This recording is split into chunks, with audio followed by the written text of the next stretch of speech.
শহীদ শরীফ ওসমান বিন হাদির অবদানের কথা স্মরণ করেছেন বিএনপির ভারপ্রাপ্ত চেয়ারম্যান তারেক রহমান। তিনি বলেছেন, কয়েকদিন আগে ওসমান শহীদ হয়েছেন। ওসমান হাদি চেয়েছিলেন এদেশের মানুষ অর্থনৈতিক অধিকার ফিরে পাক। ৭১-এ যারা শহীদ হয়েছেন, ২৪-এ যারা শহীদ হয়েছেন, তাদের রক্তের ঋণ শোধ করতে হলে প্রত্যাশিত বাংলাদেশ গড়ে তুলতে হবে।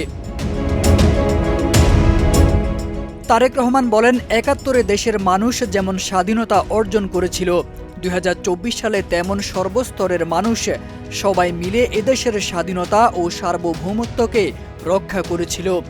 আজ বাংলাদেশের মানুষ কথা বলার অধিকার ফিরে পেতে চায়, তারা তাদের গণতন্ত্রের অধিকার ফিরে পেতে চায়। আমাদের সময় এসেছে সবাই মিলে দেশ গড়ার জানিয়ে তিনি বলেন, এদেশে পাহাড়ের, সমতলের, মুসলমান, হিন্দু, বৌদ্ধ, খ্রিস্টান সবাই আছে। আমরা নিরাপদ বাংলাদেশ গড়তে চাই, যে বাংলাদেশে একজন নারী, পুরুষ, শিশু যেই হোক না কেন নিরাপদে ঘর থেকে বের হলে যেন নিরাপদে ফিরতে পারে। মার্টিন লুথারের আই হ্যাভ এ ড্রিমের উক্তি উল্লেখ করে তারেক রহমান বলেন, আই হ্যাভ এ প্ল্যান। দেশকে গড়ে তুলতে হলে পরিকল্পনা রয়েছে, প্রত্যেক মানুষের সহযোগিতা প্রয়োজন, তাহলে পরিকল্পনা বাস্তবায়ন করা সম্ভব হবে।